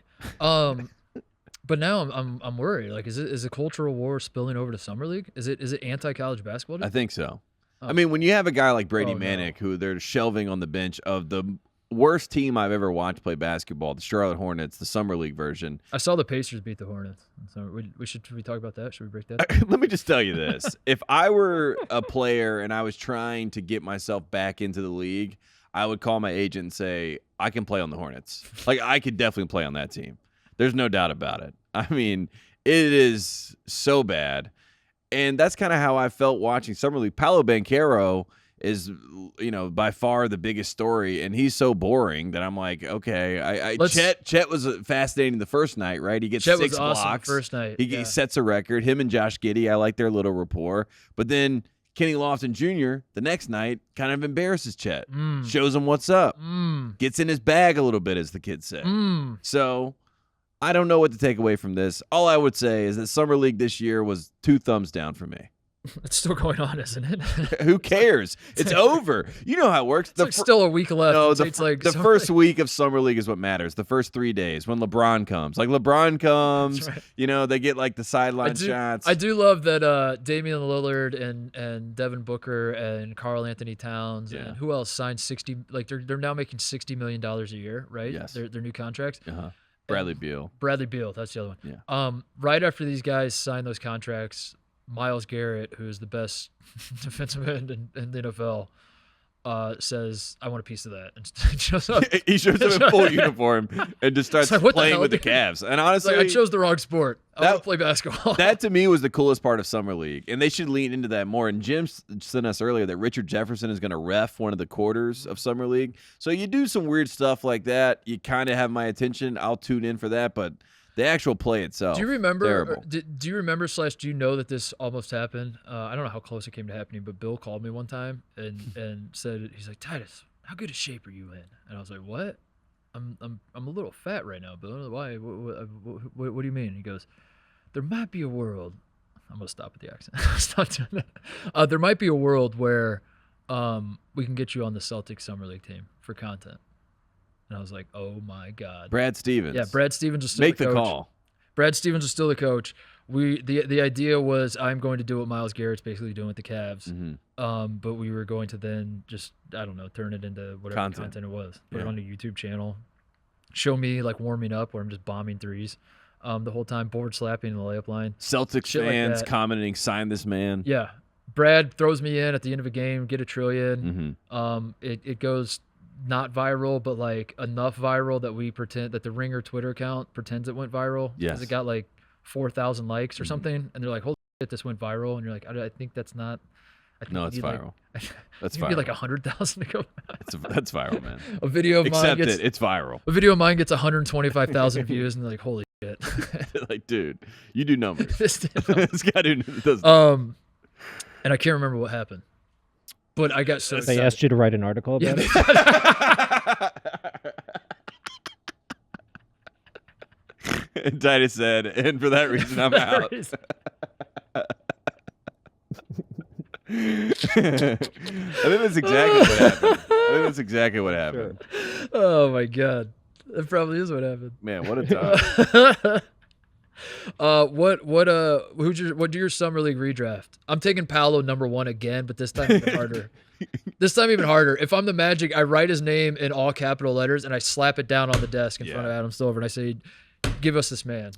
I think we were correct in our draft analysis that he is him. He's as him. far as this draft is concerned. Paolo against Jabari Smith kind of solidified that fact. Jabari Smith, I think, will be good, but you can tell he's processing and he's going to have to kind of grow into it. But Paolo is playing like he's that guy right now. So, yeah, you're right. Paolo Which is goes hilarious #1. because, like, again, none of that matters and for whatever reason. People are losing their minds. Summer League is I do love the shameless spin though of every, like, I mean, I saw Peyton Watson had like 19 in a game. Peyton Watson is really good in Summer League. He's killing. No, I'm not saying he's going to So be we good. got to get it on the spin train and just say like Peyton Watson was our player of the year. was our player of the year for a reason. And if I was going to do a redraft, seriously, Paolo #1, Mm-hmm.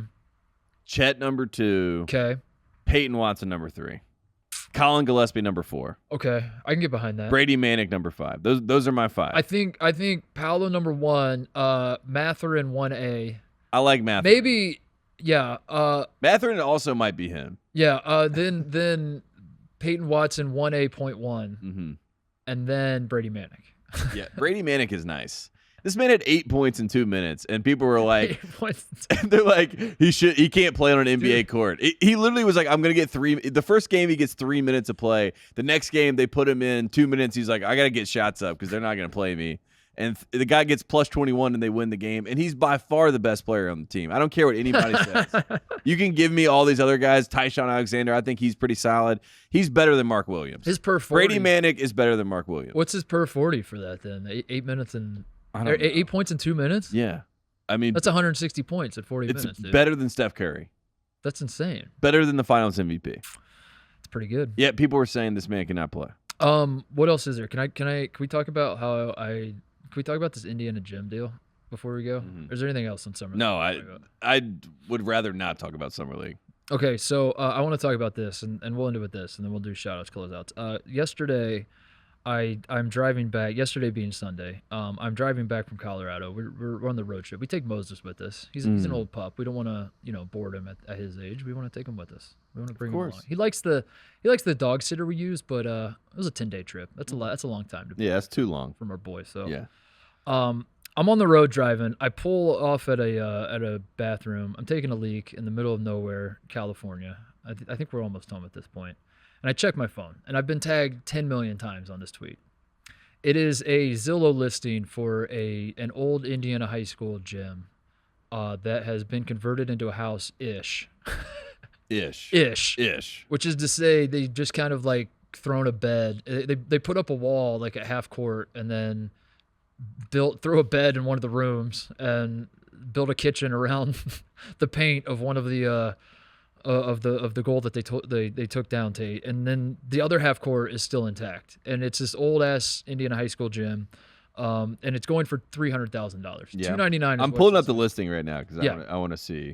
It is in Wilkinson, Indiana, which is how far is that from Indianapolis? So about 45 minutes east of Indianapolis. It is it is like right smack between the Hoosiers gym where they filmed Hoosiers, where you've been to. Yes. You've been to the Hoosiers gym. Yeah. It's right in between that and Newcastle, where the Hall of Fame is. You've also been to that. Yeah. I got my Indiana. Shout out to the Indiana basketball. That was a great Hall of Fame, by the way. Hall of Fame. Go visit it if you're. I went to the Hall of Fame in Springfield, Massachusetts. The Indiana Hall of Fame is better. Say it again. It's true. Yes. So it's in the right zone, Tate. Like that's a good area. Anderson has the Wigwam. That's not too far from there. They don't use the Wigwam anymore, but it's an awesome gym. A lot of history in that little area. What a great name for a gym. I know. Yeah. The Wigwam. Great name. It was the second biggest. Newcastle had the biggest. Anderson was the second biggest, but they don't use it anymore. Anyway, this pops up. I look at it. I say, $300,000. You're not paying cash for this thing. You get a more. I understand how you would finance all this. Yeah. You get the loan, and you're like I'm working through the payments, and I'm like, I don't know, man. I'm not gonna throw how do you make money on this? What kind of investment would this be? So I think to myself, that would be sick to own. I can't do this. I'm not going to do this. But I tweeted something like, not buying this is going to haunt me for the rest of my life. Yeah. Because this like if they're the fact that I love that so many people tag me on this, because that's my brand, is that when you see an old Indiana high school gym, you think of me. God bless all of you that thought of me when you saw this. That means the world to me. So I fire off the tweet. I just say like, this is going to haunt me forever. I let it go. And at that point, I'm like, that would have been cool. Would have been a fun little dream to eventually you're moving on. But I'm moving on.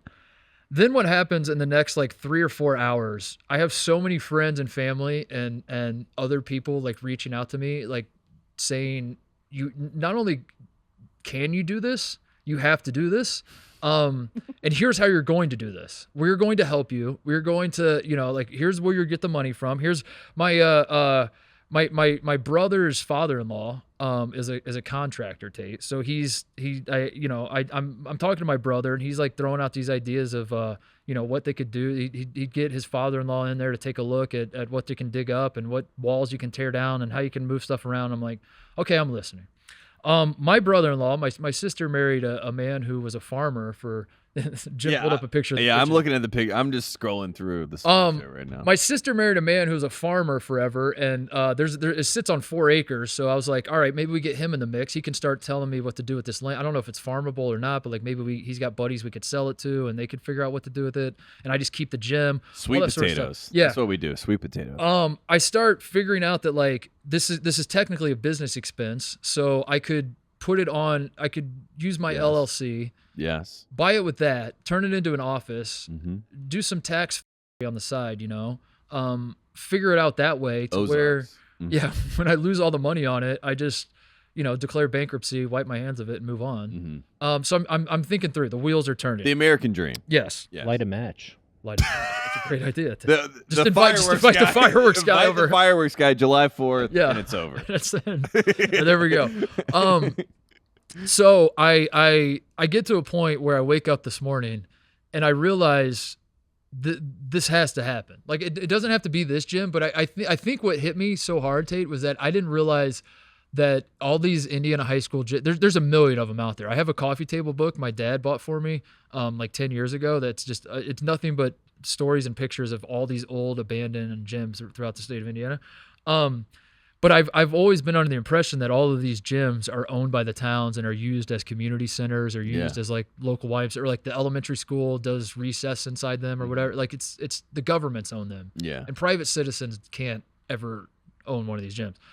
So this Zillow listing that I got tagged in, it was such a slap in the face, because on the one hand it was like, you could potentially, if you had the means, you could buy a gym. You could buy a small town Indiana high school gym. And number two, it's $300,000, which is not, it's a ton of cash. That's not as far as real estate goes, that's not a lot of money. You couldn't even buy a condo in California for this in Los Angeles. So, I mean, that's a down payment for yeah, if you're lucky. A cardboard box that someone in. In Hollywood. That's you have to put $300,000 down to even then have the right. Like someone bought it.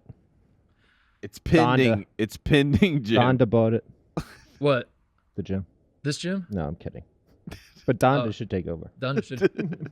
Well, I was getting to that part. That so I wake up this morning. I was like, this is a real thing. I developed an exploratory committee, is what I called it, which is like I talked on the phone with my dad, and he was like, this is the most insane thing you've ever said, but also what time and what day do you want me to go take a look at it? He's like, my son has lost his marbles. Okay, so when do you want me to drive over? Okay, and look at it? okay, Mark, it's about 50 minutes from our house. Yeah. I'll go take a peek. In the meantime, between then and now, when we sat down to record, I've since learned that it is pending. Someone has bought it. Really, you weren't joking. I was joking. Oh, you were joking. But it does say pending. It is pending. A little red dot. I didn't know what that meant though. I was just saying Donda. So I think this gym might be out of the question, Tate, but it has stirred something inside me, and I realize that this is my calling in life, is to someday own one of these gyms, and I can't stop thinking about it. This is all I've ever wanted. This has to happen, and I think we make it to Titus and Tate headquarters. We go there. I was kind of like I was talking through with some people about like, how do you monetize this? I don't think I'm getting my money back on this. This isn't an investment. To me, this is like buying a boat where everyone tells you, like, this is a terrible investment. Yeah. You sell your boat. The two best days are the day that you buy it and the day that you sell it. You're going to lose a lot of money. You know what else you're going to do? You're going to lose a lot of money. Sure. You know what else you're going to do? You're going to have a sick ass time on that boat. You're having a great That's time. what you're going to do. You'll be ripping on that You're boat. going to be fucking shooting fireworks off your pontoon. Yeah, absolutely. Absolutely. Are you kidding me? And oh my God, the boat's on fire. So yeah, I'm gonna pay money to get a boat, and it's gonna be a bad quote unquote investment. Except I'm gonna be the one having a sick ass time on my boat as you're on shore, like thinking, "Damn, I wish I could have afforded that boat." And how sick would it be, right? Let's say you buy this gym, and we have a Titus and Tate Pro Day where we bring our favorite college players before they go to the NBA draft. Yes. And we work them out, and we put out videos, and we make them look great. And we propagate. Dude, that's what we do. So that was it. It was like people started asking me my ideas on how I monetize this, and I was like, I don't want my money back. I just want to use it for good. That's what this is all about. I just want to buy a gym now and maybe give it back to the community. I don't know. Figure out maybe do that. Maybe like I become like tipped and edits guy, and you can bring in your dipshit 8th grade kid, and he can put together a mixtape in my gym. We team up with Joe Tipton and Evan. Yes. And Evan comes in and does like the advanced analytics, like this is that. He can do this. He has a release time of this. Yes, exactly. Yeah. Yes. And we put that together, and we basically build our profiles of our players. I had one idea. You turn it into like an Airbnb, and dudes can come from like Indy you spend like one night there, but you just play. It's like a basketball pitch. It's the Field of Dreams situation. Yeah. You just build like a sweet thing. It's got a kitchen with it. It's got bathrooms. Yeah. It's got beds. You and 8 buddies come, and you and 7 buddies, I guess, and you play 4s, you play 3s, and 2 of you sit out. I don't know what the math is and all that. And maybe you do it that way. I had an idea too to create the Indiana Mr. Basketball Invitational, where I invite every living former Indiana Mr. Basketball to come play in a 3-on-3 tournament that I'm going to broadcast across the state of Indiana. But then every single year, everyone turns me down except Kyle Guy and Greg Oden, and they're the only two. And they play one. And then one year, Tom Coverdale shows up with his shoes in one hand and his like basketball under his arm, and he's like, coming at Kyle Guy's neck. Yeah. I like that. I also like the idea of just like having random like concerts. You know what I mean? That you just you sell out. You know, random country art. Chase Rice is going to do a concert at this random Indiana gym. There's so many. So basically, what I'm saying is this particular gym. There's options in Wilkinson, Indiana. The sale is pending. It's probably not going to be this one, but it has awoken something in me, Tate. I have found my life's calling. I now I'm going to throw a ton of money at a high school gym. And the reason I want to bring it up on the show is that I'm calling on the friends of the program to help me. I need just keep an eye out, I guess. That's what it is. Like if you know someone who owns a gym that's trying to get rid of it, especially like I had some guy reach out to me and say like, dude, honestly, you could probably build your own gym for cheaper than that. Like it looks like it's pretty worn down. You're gonna have to restore it and all that. I don't want to build my own gym. That's not fun. That's not Hickory High School basketball. That's not Jimmy Chitwood, dude. Yeah. I want the old school 1920s Indiana gym. I want to own one. And you know what I want really it badly. You know what I really want? I want a full court. I do want a full court. That is the reason why I am not 100% gung ho on this gym. Well, that too. Like I wasn't like I definitely want this one. I was like, Dad, go take a look. We're gonna invest. I was building. Coach Titus is actually there on site right now. He's Dwight. He's Dwight Schrute, like banging the walls, like testing.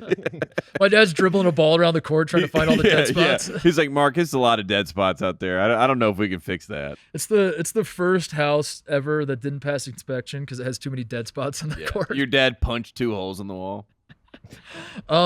So I need help from friends of the program. I do not want your money. This isn't. A lot of people were gracious enough to step up and say I should start a Kickstarter, GoFundMe, whatever, and they would kick in. I don't want that. I want it because I don't want to owe anybody anything. I don't want it to be. I want this to be my little project that I can make my own. But if you want to help, what would be helpful is like, figure out if you're in the example of this, like if you're a contractor, like help me out with like what the estimates would be on. Yeah, give me fair estimates. Give me some, And by fair, I mean give me discounted. Give me some ideas estimates. too. Give me like some friend ideas. of the program rates. If you're a guy that's like, I run a wedding venue and I could help you out turning this into a wedding venue, I'd be like, okay. DM me. That's a talk. really good idea. You know what I mean? Like weddings. That's what I want. But right now we need to figure out what the next gym is. Birthdays. The next time this opportunity comes around, I am jumping all over it and I am going to own one of these things. This is a dream of mine. It really is. And what if it's like a big thing with kids that they have like a basketball birthday party at your gym? You know what I mean? Like kids rent it out. Dude, I would rent it out for like $100. Yeah. Like it would be nothing. I would give back to the people. That's, for the kids. That's what people say about me. They're like, Titus is always giving back to the people. He's always, I famously said I would take the Chicago State job for free. I said I would take all of my salary and donate to the community. And Chicago State said, we don't want to do that. We would rather we'd rather keep that money. We'd rather not do that. So anyway, that's it. I now have 2 dreams. One is to own one of these gyms, and the other, this is serious. There's a guy named Bob Lovell that does a radio show. I think I've talked about this on the show before, but my dream, and I've said this to people in the last like 5 years especially, and everyone thinks I'm crazy. My late career move, Tate, is I want to be the Bob Lovell of my generation. Bob Lovell is this guy that does a radio show in Indiana on Friday nights. It starts at like 9:30 or 10. It goes to like midnight or 1 a.m. And all he's basically doing is taking calls. It's during basketball season. He just takes calls from the high school basketball coaches. Nice. And they explain what happened in the game tonight. And I don't even know if he's obviously not watching the game. They're not on TV. So like Bob Lovell's just sitting there and he's like, we got Chris Call from Tri-West. Big win over North Putnam. Brings you guys to 7-5. It says here 38-31. Chad Jobe, 20 points on the night. Talk a little bit about it. And he's like, the coach is like, we threw the 2-2-1 at him and, really sped him up. I like the way our boys are playing right. And you're like, thanks, coach. All right. And then next we move on to Cecina. So the Cecina Crusaders he just kept doing that over and over. And I decided that that's what I want to do with my life is I want to become Bob Lovell and do a YouTube show. And I think like this studio would be perfect for it. Yeah. I think I want to do like a live stream where like everyone's calling in on Friday nights for their Indiana high school basketball show. Or you know what? Would it be funnier if I lived in like Santa Barbara and produced the Indiana high school basketball show? Yeah, you just have like a live stream going on. You have a crew on site and you're more of just like a face on Zoom. Everyone's like, I'm on the beach in California. Yeah. Like, keep it up, kids. Flick that wrist. Give me that Whiteland versus who's the school down by Whiteland? Franklin, the Franklin Whiteland score. Call in, coach. Tell me what happened in that one. All right, I'll shut up now. That's it. I hope that we find a gym. I just wanted a gym, dude. I want you to have a gym. The last 24 hours have been a whirlwind for me, and I think we got to make this happen. So I'm calling on the friends of the program to help me out somehow. Yeah. So Come on, do something. Help us. There you go. Please. Do you have shout-outs? Hey, I got a question though, real What? quick about this pending. What's the funniest outcome of who it's pending? Who's the buyer? The funny, I thought Rothstein? about this because I thought long and hard about this, that like there's too much Turner. heat on this property because like people were talking about it a lot yesterday, and not because of me or anything. I was just observing that like this thing was going nuts, and people were talking about it, and I was like, damn, there's going to be some rich that's going to step up and buy this. And I was wondering who the worst case scenario is, because I felt like I'm uniquely qualified to own this more than anybody else on planet Earth. Yeah. Because I get it in a way no one else can get it. Mm-hmm. And then someone brought up that Gordon Hayward could buy it because he's from literally the exact same town as me. So like he could get it more. any like play I have of like I'm from Hendricks County, Indiana. Yeah. It's just different where I'm from. Gordon would be like, I'm also from there. Yeah. And I have way more money than you, so I'm buying it. I think that's the worst. Because like if Greg or Mike tried to buy it, I'd be like, dude, you don't get small town Indiana. This isn't your city. land. Yeah, this isn't your. You're not rural. You're not rural. Yeah, you can't do this. But I can't do that play against Gordon because he's like, I'm from like a block away from you, dude. And then I think Mark Cuban would Mark be Cuban. Jeff Bezos. He's like Jeff Bezos builds it to knock it Elon down. Musk has bought this gym as a joke. Elon Musk buys it, Uses a knocks it toilet. down, Yeah, that tears it down. turns it into a launch pad for. Or Bezos uses his dick rockets to launch. Yeah, that's the worst case scenario. Yeah, that could be. It could be worse. It could always be worse. What are some shout outs? Quickly shout out to Kenny the Jet Smith. I flew back from North Carolina yesterday on flight RDU to LAX. You don't expect to see celebrities, even though I have seen Amy Smart before. I have seen J. Cole's number 2 in command, Eve, before on this flight, but not a lot of celebrities flying. What, from Charlotte to LA? No, RDU to LA. RDU to LA. Yeah, Raleigh, Durham, which is 2 different cities. But Big Ten country. God, just threw up. It's in my classic Big Ten flight from Raleigh to But LA.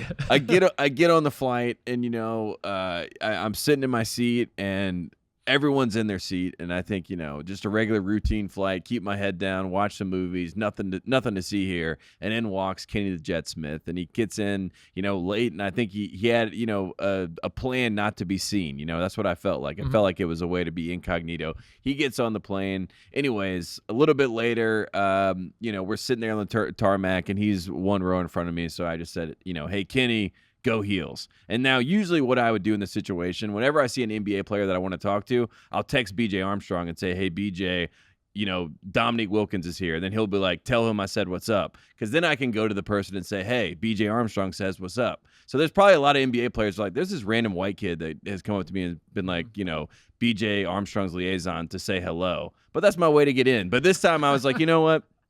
I'm not going to use that old tried and true method here. I'm just going to give a go Heels. I give a go Heels. Kenny turns around and he's like, go Heels. And then I'm like, hey, got his attention. I was like, got his attention now. We're best friends. I was like, I was at the Duke game in New Orleans. What a ride. What a great game. He was like, oh, the best. Loved every second of that. And I'm like, great moment in history. 2 Tar Heels. Bang. Good times.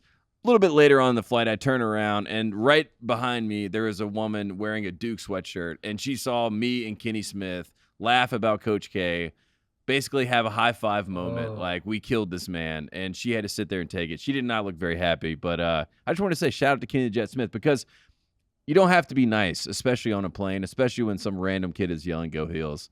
He was nice. So Kenny the Jet Smith. How about that, Jim? Who's the most famous? New York legend, Kenny the Jet. Who's there the you most go. famous person you've been on a flight with? Urkel. Really? Larry David. Larry David. Mm-hmm. Wow. I've seen a lot of people on planes. New York to LA, you see like. Yeah, that is true. You elitist, dude. Mhm. What are you talking about? You know it. Coastal Elite. Classic Coastal Elite. What the hell? But that's what it was. It was nice to see Jim Kenny the just Jet so Smith dismissive. flying out of North Carolina. You know how many people? Kenny You know how many the Jet, listeners New we York have? person.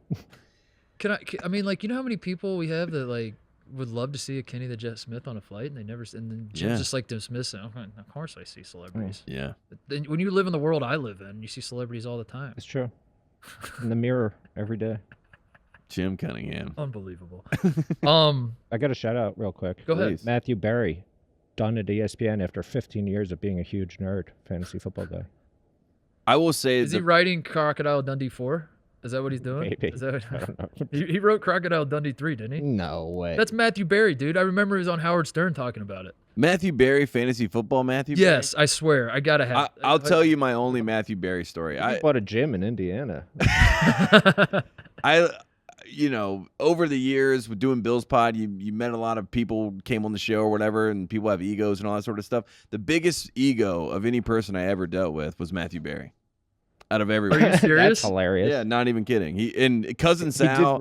I went to the fantasy football convention with Cousin Sal and the Against All Odds crew, and Harry and I were marveling over the ego of Matthew Berry. What do you mean by ego? Give us an example. Like if you wanted to speak to Matthew Berry, like he would not make eye contact with you because you're a peasant. That's great. Like he treated me like I was on his shoe.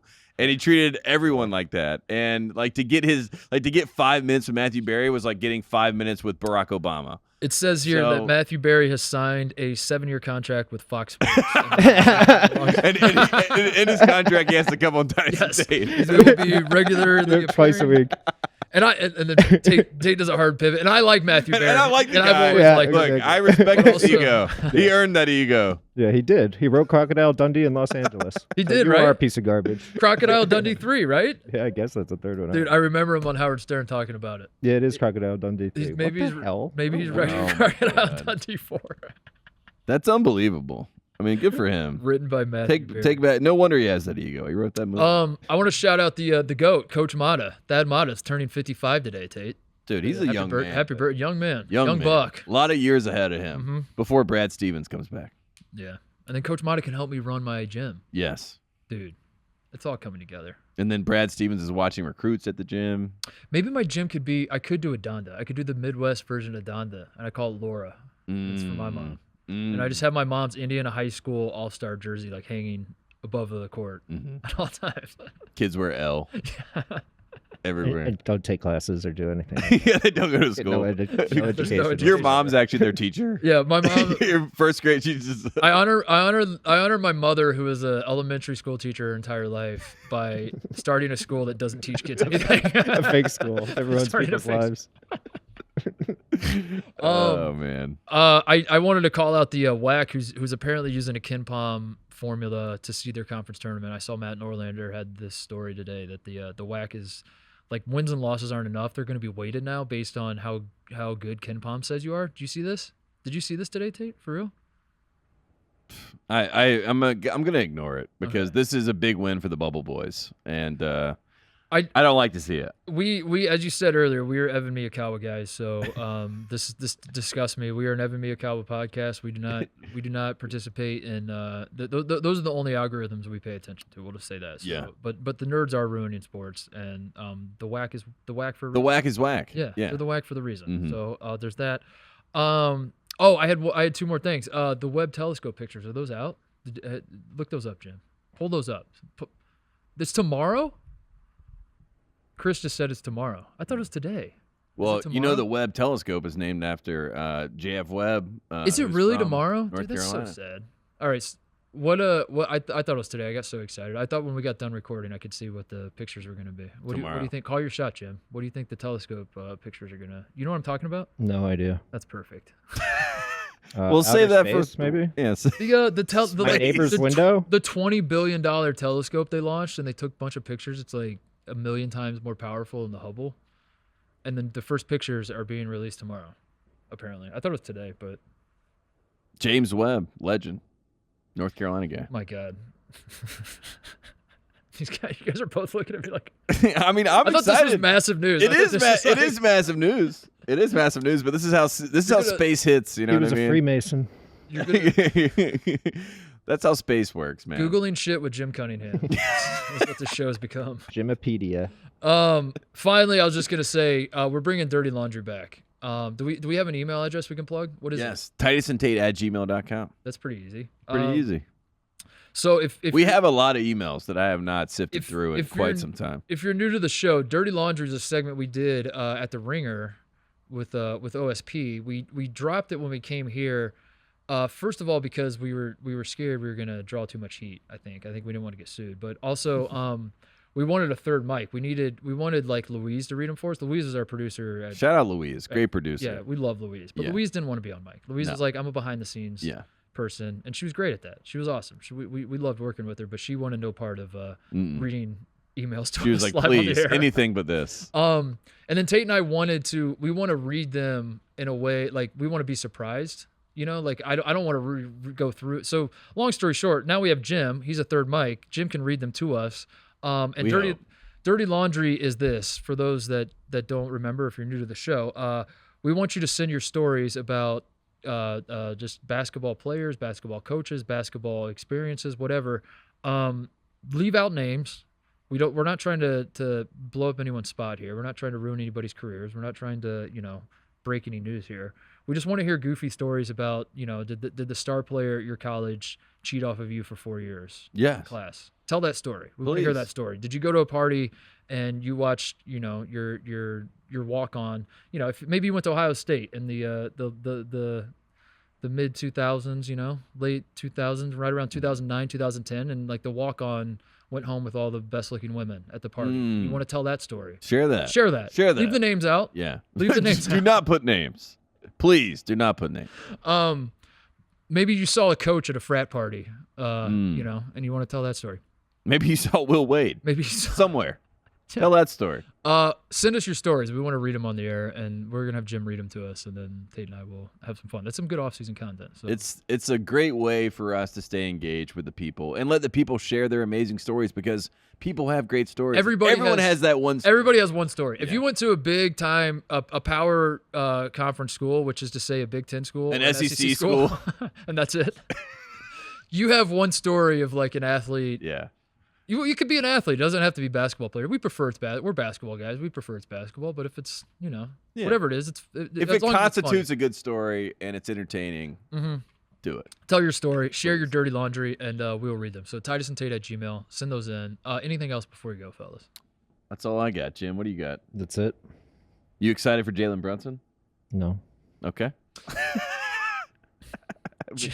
Jim is back from vacation, feeling refreshed. Shot out of a cannon. Better than ever. Oh, I didn't take one. I'm taking next week. Oh, my God.